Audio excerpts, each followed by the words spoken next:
కొంతమంది నీచ ప్రాణులు ఏ విధంగా చంద్రబాబు నాయుడు గారి నుంచి 5 సంవత్సరాలు మాట్లాడారు.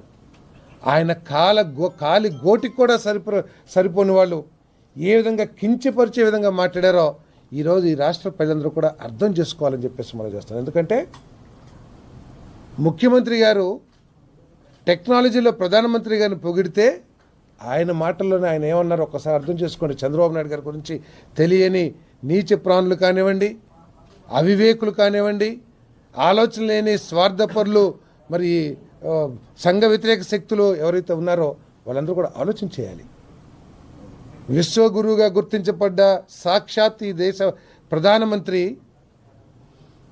శ్రీ నరేంద్ర మోడీ గారు నేను ముఖ్యమంత్రి అయిన మొదట్లో చంద్రబాబు నాయుడు గారు చేస్తున్న కార్యక్రమాలని పరిశీలించడానికి, అర్థం చేసుకుంటానికి, వాటన్నిటినీ మహారాష్ట్రలో కూడా అమలు చేయటానికి కొంత అధికారులను నియమించుకుని ఆయన దగ్గర నుంచి నేను నేర్చుకున్నానని చెప్పారంటే చంద్రబాబు నాయుడు గారి గొప్పతనం ఏంటో కూడా ఈ సందర్భంగా ప్రతి ఒక్కరు కూడా అర్థం చేసుకోవాలని